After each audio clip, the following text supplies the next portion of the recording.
고구려 토기, 특히 이제 남한 지역의 고구려 토기를 그 주제로 강의를 하게 되는데, 사실 이게 뭐 좀 세부적으로 막 전문적으로 하려면 몇 시간도 강의가 되는 거지만, 또 이렇게 일반적인 대중 강의로 2시간 하기에는 많은 양이 아니에요. 할 얘기가 많지는 않아요. 근데 특히 이제 지역적으로는 남한이라고 제한돼 있고, 시간적으로는 그러니까 475년이라는 연대가 있고, 그리고 여기서 한강을 떠나간 게 551년이니까 지역적으로 한 80년, 76년 시간적으로, 그리고 임진강유역으로 쳐도 4세기 말부터 해서 뭐 한 6세기 중엽, 그러니까 얼마 안 되는 시간이고, 또 공간적으로는 한 제한돼 있지만 또 하나 문제는 이게 도성 지역이 아니라는 거죠. 변경 지역. 물론 이제 고구려가 한성을 별도로 운영했다고 보면 뭐 별도로서 한성이겠지만, 그래서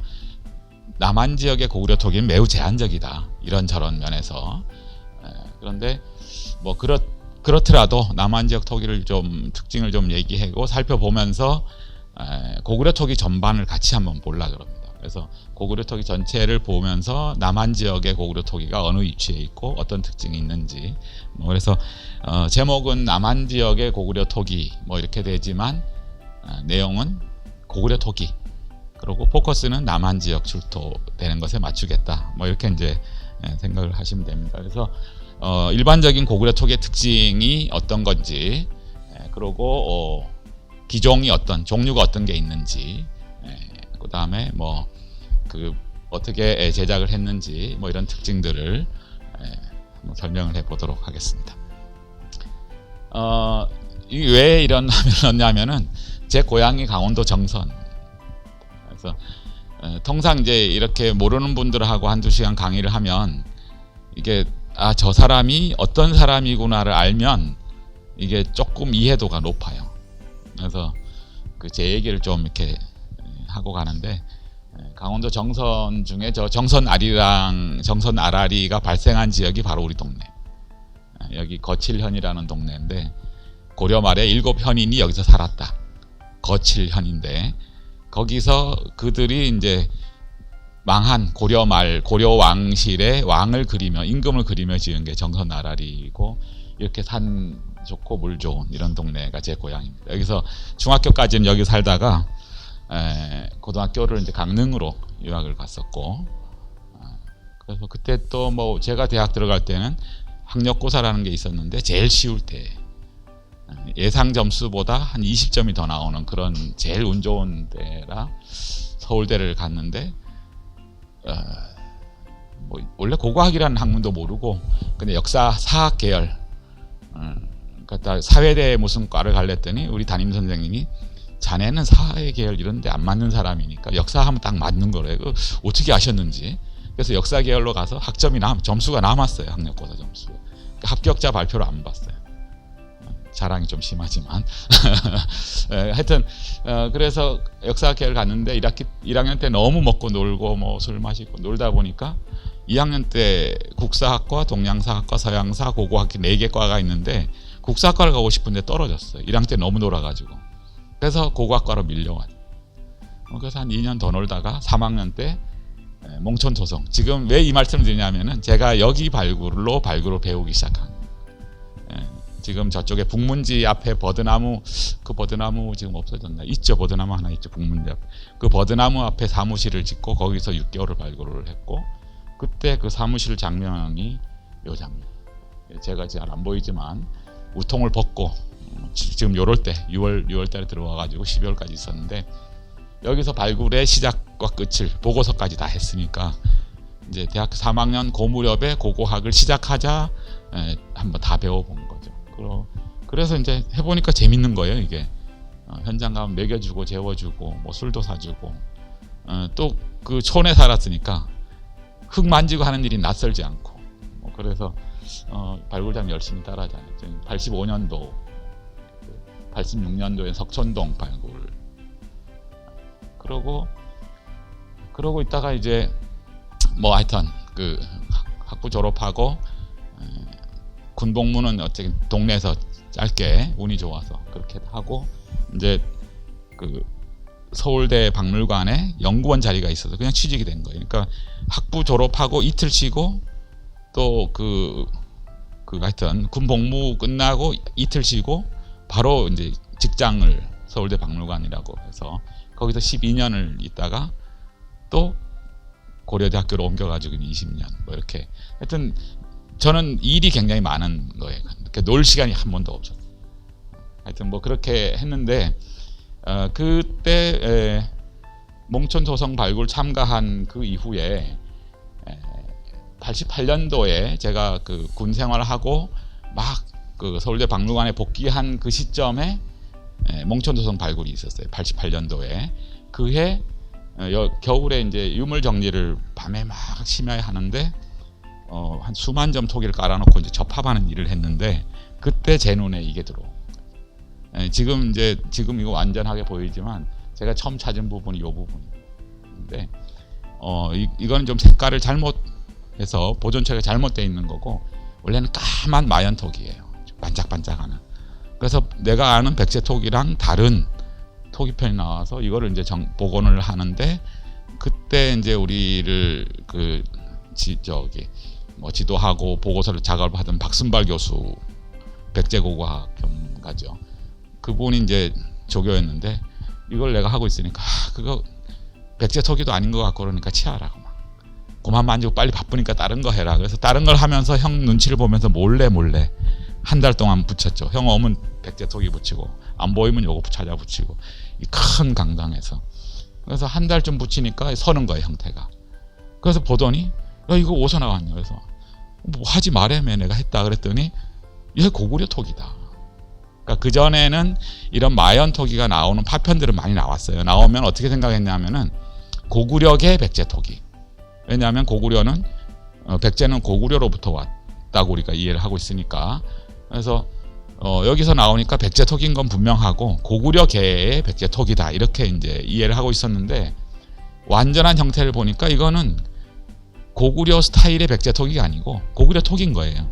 그러니까 이때만 해도 88년도만 해도 고구려는 우리가 잘 몰랐죠. 고고학적으로. 북한 자료는 일부 인가 받은 사람만 볼 수 있었고 중국 자료도 아직 적성국가니까 중국하고 수교 전이니까 중국 자료도 북한 자료랑 똑같이 인가 받은 사람만 보는데 그럼에도 불구하고 이 토기는 고구려 토기를 대표하는 토기라는 건 고고학하는 사람 다 아는 거예요.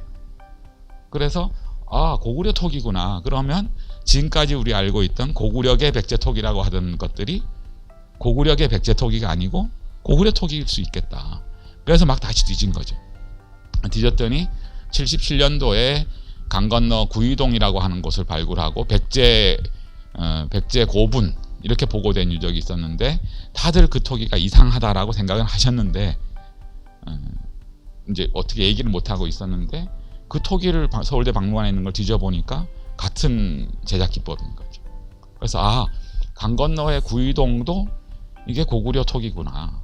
그럼 이게 그 당시에도 이게 고구려는 몰랐지만 77년도에도 이게 고분이 아니고 군사시설일 거라는 추론도 있었는데 그게 맞나 보다. 그래서 그걸 재해석을 하고 몽촌 소송에서 나온 토기랑 엮어서 구이동 유형, 백제 토기는 몽촌 유형 뭐 이렇게 이제 구분을 88년도에 하고 89년도 보고서에서는 아예 고구려 토기 이렇게 해서 구분을 하고 그래서 이제 남한 지역에 고구려 토기가 있구나. 그럼 이게 역사적으로 어떤 맥락에 있을까라고 생각해 보니까 그동안 우리는 고구려가 여기를 공격을 하고 빠졌다고만 알고 있었죠.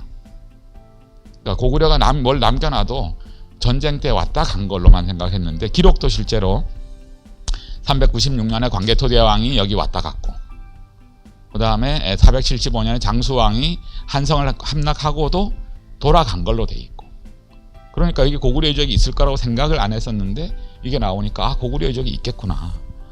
그러고 구이동 유적도 고구려 유적이구나. 그래서 이제 남한의 고구려 유적이 존재할 가능성을 알려주게 됐고 그리고 이제 94년도 몇 년 뒤에 94년도에 아차산의 지표조사를 통해서 이런 토기가 나온 유적을 20여 개를 찾게 되고 97년부터 발굴을 해서 지금 아차산에 20개 정도 보루 중에 7개가 발굴이 이제 끝났죠. 그리고 그 과정에 99년도에는 이제 경기도 양주분지 그리고 임진강, 한탄강 유역의 고구려 유적들이 이제 지표 조사를 통해서 확인되죠. 그 아차산 유적의 지표 조사도 지금 토지박물관장을 하시는 심광주 선생이 먼저 확인을 한 겁니다. 사실은. 그리고 그분이 지표 조사를 엄청 잘해요. 그래서 양주, 임진강, 한탄강 다 심광주 선생이 지표 조사로 확인한 유적들이 대부분이. 저는 이제 발굴을 했고. 그래서 하여튼 지금도 만나면 이렇게 저렇게 재밌는 얘기들 하는데, 하여튼 그래서 이제 남한의 고구려 유적이 알려지고 고구려 토기가 알려지면서 고구려 유적이 확인되고 지금은 이제 대전까지 고구려 유적이 확인되어 있는 그런 상태죠.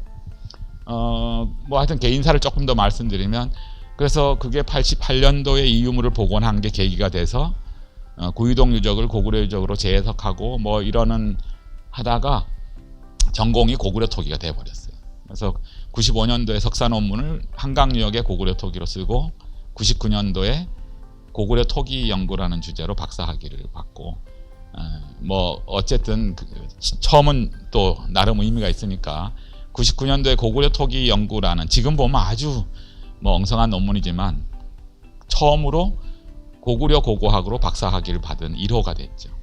근데 지금도 고구려 고고학으로 박사학위를 가진 분이 제 뒤로 4분밖에 없어요. 그러니까 고구려 고고학은 여전히 지금 석사학위 소지자들은 뭐 한 40명 가량 됩니다. 고구려 고고학으로. 그런데 박사학위는 여전히 5명밖에 없는.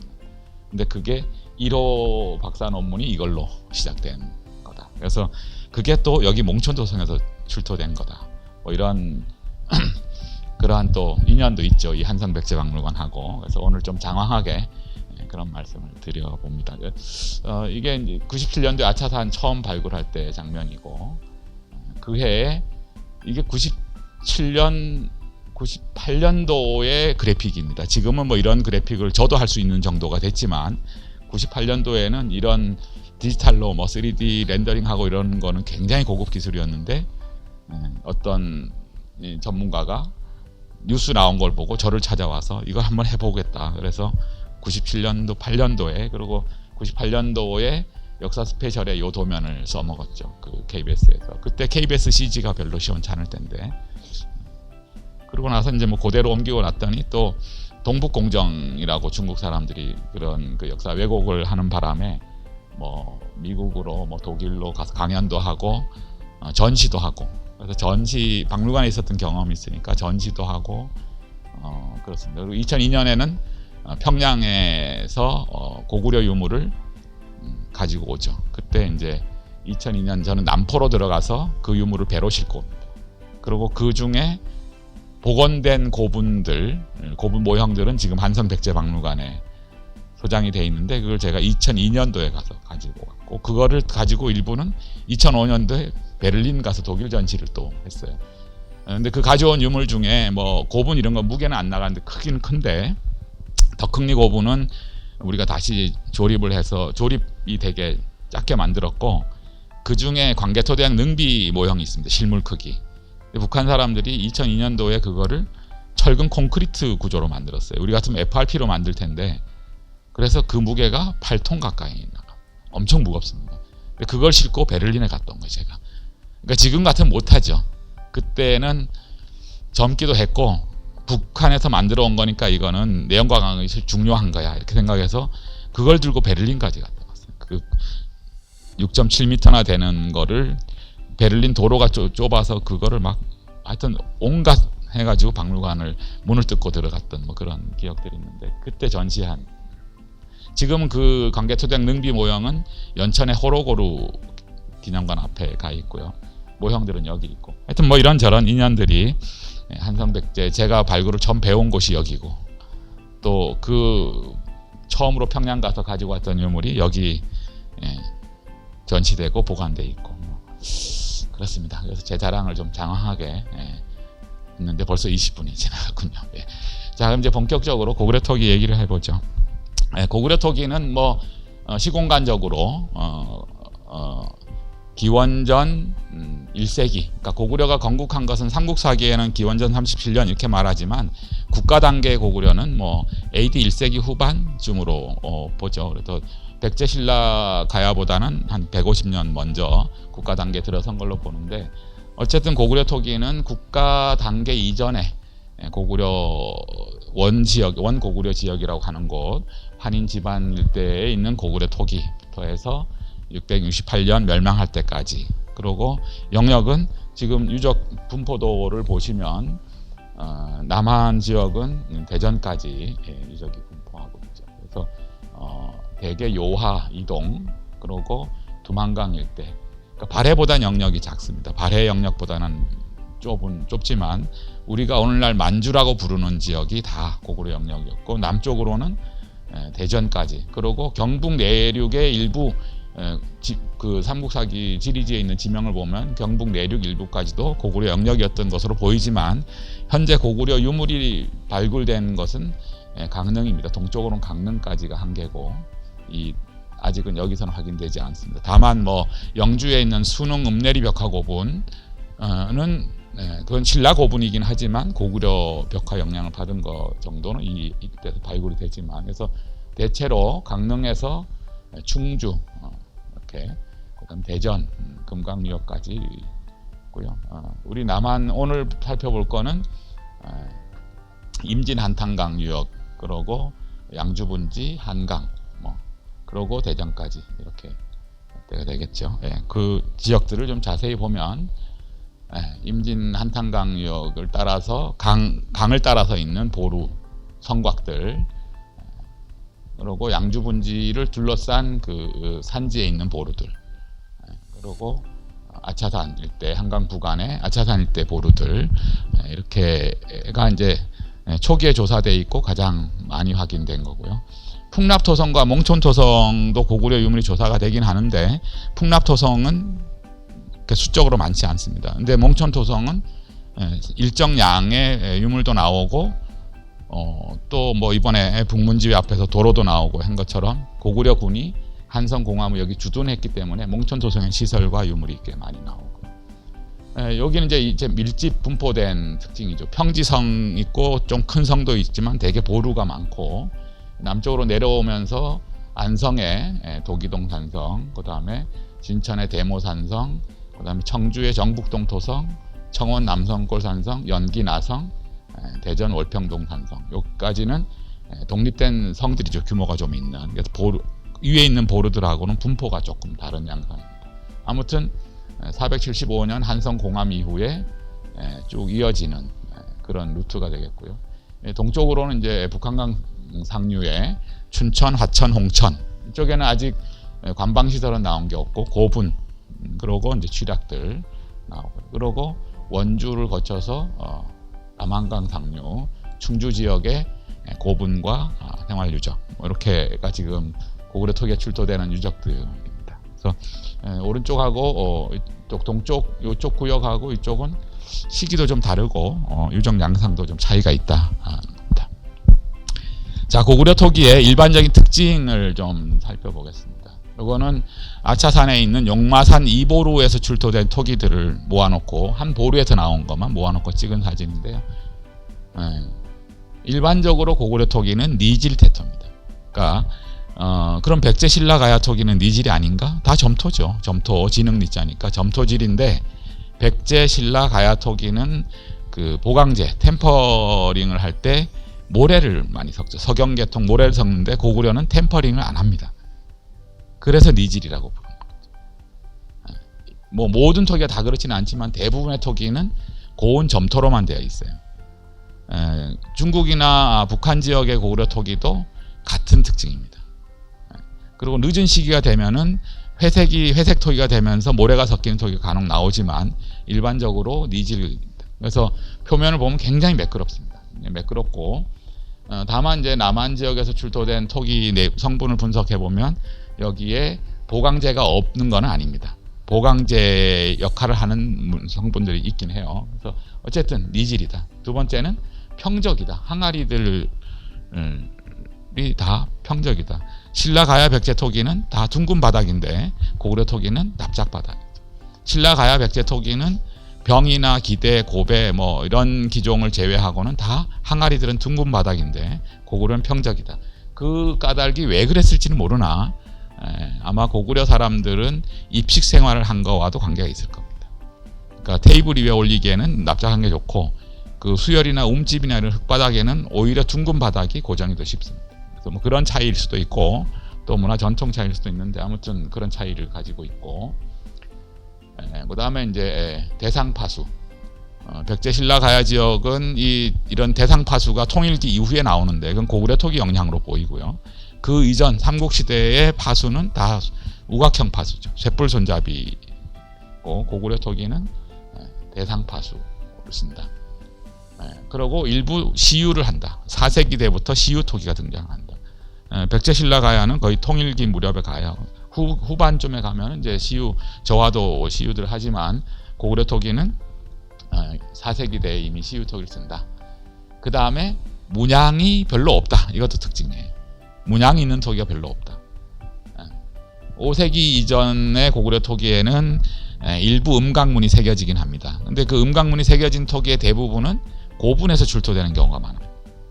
그러니까 의례용이나 이런 장식이 필요한 거에는 음각 장식을 하는데 문양의 종류도 아주 일부고 그리고 6세기 이후에는 그런 음각문이 아예 없어지고 암문이라고 불리는 독특한 그 문질러서 낸 그런 무늬가 있는데 그게 특징이죠. 그래서 원삼국 시대에 이런 암문이 있는 토기가 좀 있긴 한데 그 원삼국 이후 삼국시대에 남한에서 출토가 되는데 암문이 있으면 그게 고구려 토기일 가능성은 한 90% 가까이. 그만큼 특징적인 백제신라 가야와는 다른 형태다.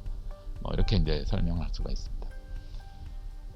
작은 위에 있는 항아리들은 뭐 높이가 한 30cm 내외. 뭐 지금 여기 박물관에 있는 유물이죠. 백제 거. 그 밑에 거는 높이가 한 80에서 90 사이 되는 그러니까 큰 항아리, 대옹과 이제 호들을 비교를 해보면 어쨌든 고구려 토기는 평적이죠. 백제신라 토기는 회색 계통이 많지만 뭐 사진으로 보면 매끄러워 보이지만 여기에는 모래가 템퍼링 보강제로 들어가 있다. 근데 고구려 토기는 완전한 점토 니질로만 되어 있다. 뭐 이런 차이가 있고 그리고 평적이 같은 모양이라도 평적이죠. 백제신라 가야 이쪽은 둥근 바닥인데 물론 이제 백제나 신라도 차이가 있죠. 둥근 바닥이지만 그 동체부 형태의 차이가 있고 뭐 약간 차이가 있는데 뭐 이런 거 굳이 말하면 우리 지역색, 그러니까 함경도 토기하고 뭐 전라도 토기하고 다른 뭐 그런 정도 지역색이라면 고구려와는 완전히 제작 전통이다. 그러니까 평저기가 유리한 이유는 동일한 공간에 훨씬 많은 용량을 넣을 수가 있어요. 그러니까 원저기보다 동일한 부피를 공간을 차지하는데 훨씬 여기 많이 들어가죠. 어깨도 발달돼 있으니까 어깨 많이 들어가고 그래서 동일한 공간에 훨씬 많은 양을 저장할 수 있는 장점이 있죠. 그리고 지금처럼 평평한 바닥이라면 고정이 쉽고 뭐 그런 차이가 있습니다. 아무튼 고구려 백제 신라 토기는 백제 신라 가야 토기는 거의 같은 제작 전통 하에 있지만 고구려 토기는 제작 전통 자체가 다르다. 그런 특징을 볼 수가 있습니다. 그리고 또 하나 특징은 이제 시유, 유약을 바른다는 건데 그래서 고구려 토기를 뭐 이거는 이제 고구려 토기뿐 아니라 삼국시대 토기를 토기라고 불러야 되냐 독이라 불러야 되냐 이런 논쟁이 여전히 있고 도지아서 하는 분들하고 여전히 이제 토론이 진행되지만 토기라는 말은 우리하고 일본만 써요. 중국은 사실 독이죠. 이미 오래전 독이란 말을 쓰는데 독이와 자기로 구분을 하는데 그렇게 따지면 이건 독이에 해당하는 시유 독이 이렇게 부를 수 있는 건데 일부 기종이지만 대부분 무덤에 부장되는 규모 있는 그런 무덤에 부장되는 토기들은 대부분 시유가 돼 있다. 4세기 이후에. 그래서 뭐 물론 저화도 연유계통 낮은 온도에서 녹는 거고 태토는 점토니까 토기 태토기 때문에 자기라고 부를 수는 없지만 시유 전통이 백제신라 가야보다 빠르다. 그러니까 고구려 고고학을 하다가 보면 고구려 잘났다는 얘기를 여러 번 하게 돼요. 먼저 발생한 자료들이 많고 또 그게 삼국 그 한반도 남부에 있는 고고학적인 물질 문화를 이렇게 그 영향을 주거나 촉발하는 사례들이 많아서 그런 자랑을 좀 많이 해야 되는데 이것도 그렇습니다. 그래서 삼국 중에 가장 먼저 유약을 사용한 도기를 제작한 뭐 그런 특징도 있습니다. 문양입니다. 문양은 그러니까 오른쪽에 있는 게 암문입니다. 6세기 이후에 등장하는 암문이고, 왼쪽에 있는 것들은 5세기대의 토기에 보이는 음각문. 요거는 암문입니다. 요거는 암문이고요. 요 나머지는 다 음각인데, 요거는 뭐 그 접시나 이런 거에 동심원으로 물레질을 하면서 만든 동심원 음각문이고, 나머지는 점열문, 그다음에 이 점열로 인한 뭐 거치문 정도고요. 어골문 형태, 그다음에 사선문, 그다음에 사격자문, 거치문, 그리고 나머지는 다 이렇게 중호문 내지 중호문 또는 뭐 파상문, 이런 것들이 대부분인데, 요 중호문도 뭐 그 서로 결합도 하지만 특징은 잘 안 보이지만, 이게 단순히 이렇게 그 백제토기에서 보니 이렇게 연속되는 물결 무늬는 거의 없습니다. 대부분 이렇게 반호가 이렇게 걸쳐 있는 중호인데, 중국 사람들이 이걸 중장문이라고 합니다. 그러니까 장막을 휘장을 걸어 놓으면 휘장이 이렇게 늘어진 모습이라서 장막문이라고 하는데, 실제로 고구려는 평상, 그 벽화에 보면 평상을 놓고 그 평상에 휘장을 치고 살거든요.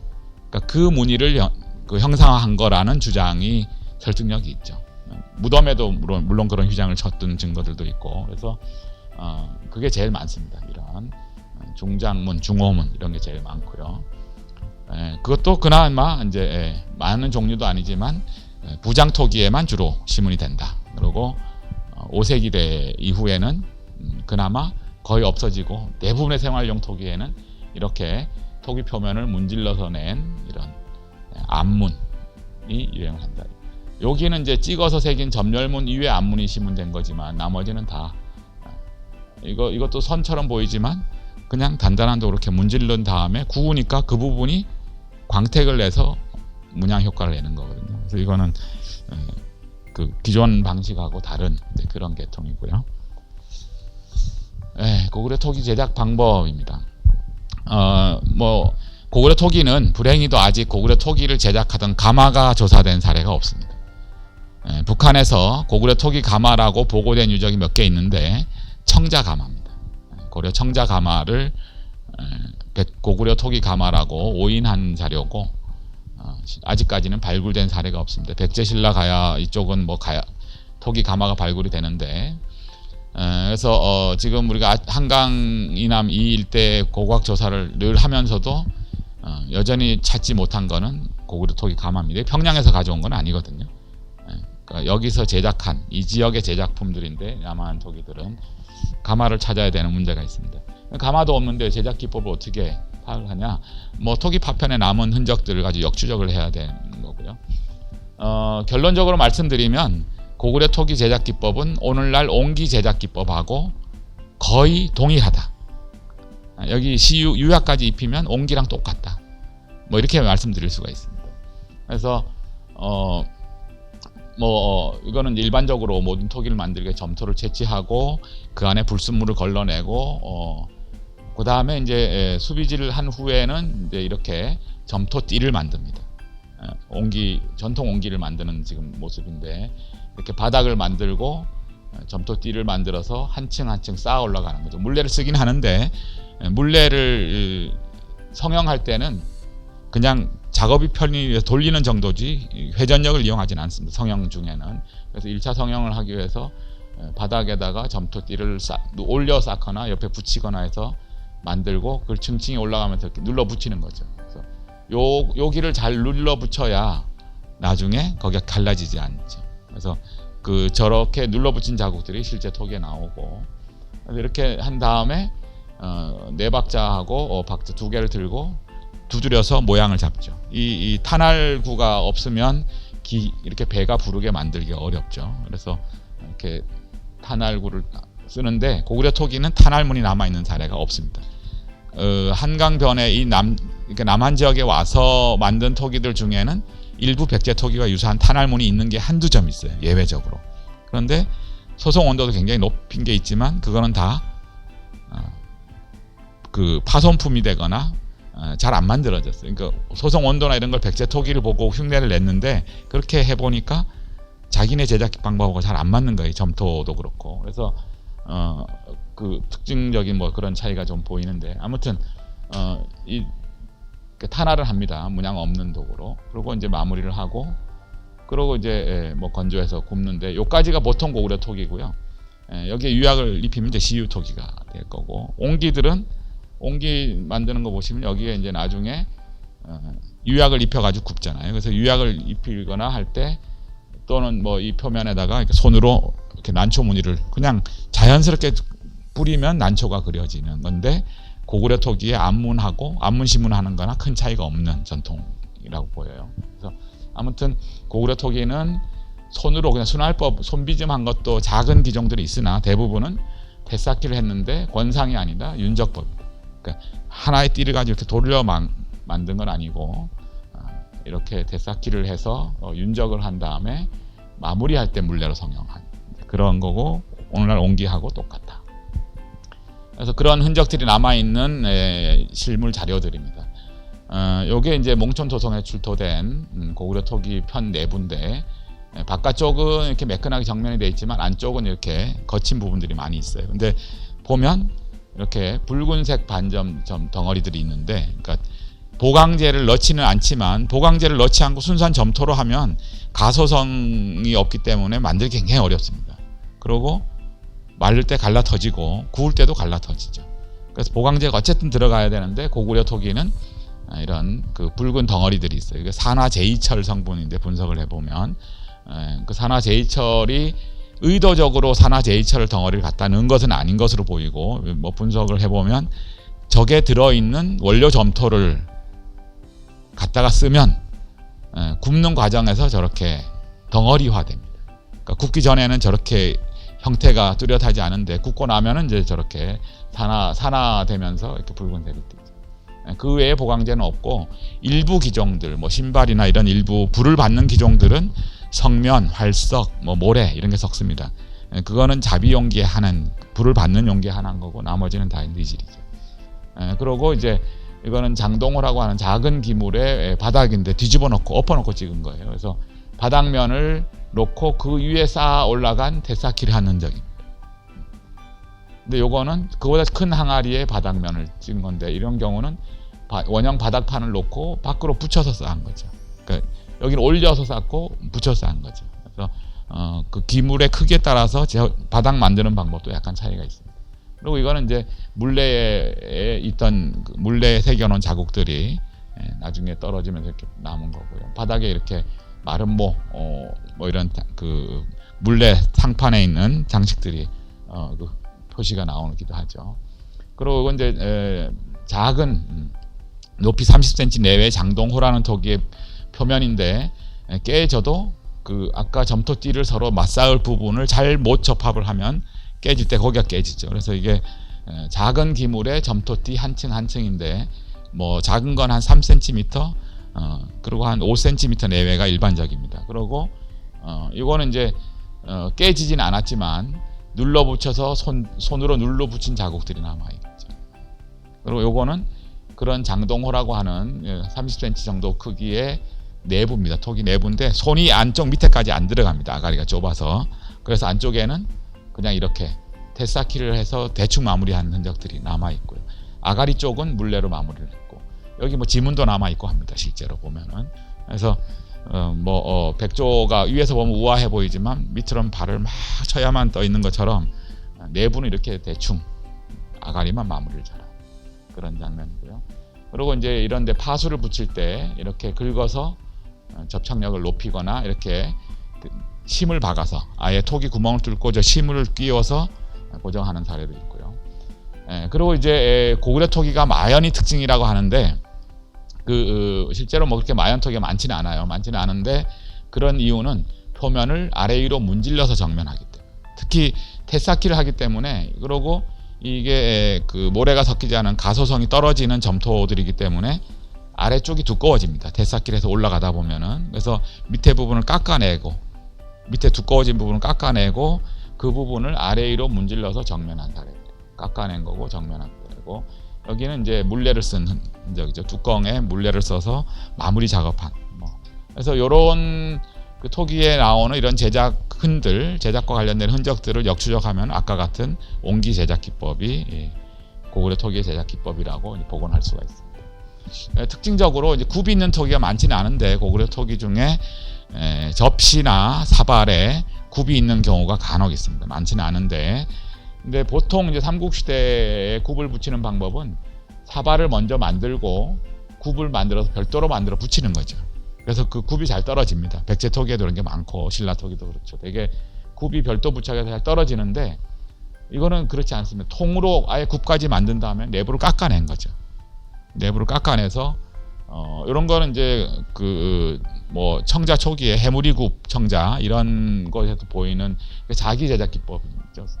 그러니까 백제 신라 토기에서 이렇게 굽을 깎아낸 흔적은 확인하기 어렵습니다. 그러니까 고구려 토기의 일부는 부착을 했지만 일부는 이렇게 깎아내서 굽을 만드는데, 이것도 아마 도자기 자기 제작 기법을 알았기 때문에 그걸 반영된 것이 아닌가, 뭐 이렇게도 볼 수 있습니다. 그 다음에 이제 고구려 토기의 종류, 그리고 이제 기능, 뭐 이렇게 좀 살펴봐야 되는데요. 고구려 토기 전체로 보면 고구려 토기 기종은 한 30여 개 됩니다. 근데 남한 지역에서 많이 나오는 기종들 한 24개 정도 기종들이고, 그 중에 이제 뚜껑류, 뚜껑을 별도 기종으로 보지 않고 빼면은 뭐 20개 내외 정도. 그렇죠. 근데 남한에서 나오는 거는 의례용기 일부, 아까 처음에 보여드린 몽촌토성에서 나온 사이 장경옹, 나팔리 방아리, 그거를 제외하고는 다 생활용기죠. 그런 몇몇 기종만 의례용으로 제사나 뭐 이렇게, 여기 무덤은 아직 그런 게 없으니까 그렇게 나오지만 대부분 생활용기죠. 그 건방시설에서 사용하던 것들이에요. 그래서 생활용기인데 그 20가지 정도의 토기가 있는 게 어떤 의미일까를 한번 생각을 해보면, 지금 집에 주방에 찬장을 열었을 때 그릇이 몇 종류가 있는지를 생각해 보면요, 많지 않습니다. 뭐 큰 접시, 작은 접시 이렇게 따지면은 종류가 많은데, 접시, 그 다음에 사발, 밥공기, 뭐 접시 좀 길쭉한 접시, 뭐 이런 몇 개 하면은 20여 가지는 안 돼요. 사실 우리가 지금 쓰는 일상생활용기도 20여 종을 쓰지도 않는다는 거예요. 근데 이때 20여 종의 토기가 그 종류가 만들어졌다는 거는 생활 그 방식이 굉장히 다양화됐다. 물론 토기 외에 목기를 쓰기도 하고 했겠지만은 그 목기는 남아있지 않지만, 토기만 봐도 고구려 중기 이후에는 이런 기종 구성이 다 갖춰지니까 고구려 중기 이후에는 굉장히 다양한 음식들을 다양한 방식으로 저장하거나 조리하거나 담아내거나 하는데 그 굉장히 많은 기종이 쓰였다. 굉장히 뭐 풍부하다, 물질적으로 뭐 이렇게 생각할 수도 있는 거죠. 그래서 크게 보면은 저장용 항아리들이죠. 실제 상대적인 비례가 있는 토기들인데, 이런 건 높이가 80에서 90cm 정도 되는 큰 항아리들입니다. 그래서 뭐 대형 옹이라고 하고, 그 다음에 이제 작은 항아리들, 요거를 확대하면 이렇게 이거랑 같은 기종이죠. 그리고 이제 고구려 토기 특징적인 기종 중에 하나로 몸통이 긴, 병은 아닌데 장동호라고 불리는 것들이 있고, 그 다음에 이제 자배기, 동이, 그 다음에 시루, 그 다음에 뭐 이렇게 좁고 긴 장동옹이라고 부르는 기종도 있고요. 광구호들이 있고, 직구호와 외방구연호가 따로 있고, 그 다음에 이제 사발 종류, 그 다음에 반.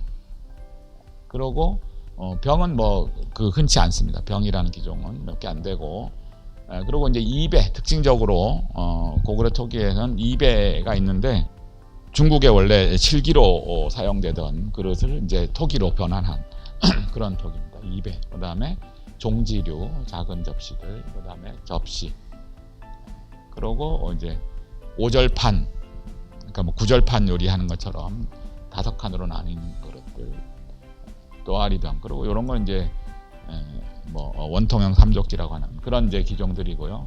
각 기종에 맞는 뚜껑들이 별도로 제작이 되고, 이런 병은 마개를 막습니다. 병마개도 있고, 그리고 이제 아차산 이론에서 처음 확인이 된 건데, 온돌의 굴뚝을 토기로 만들어 썼다.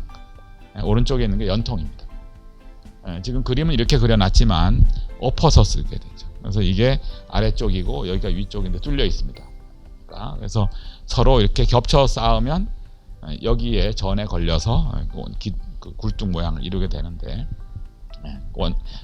굴뚝도 토기로 만들어졌다 특징이 있습니다.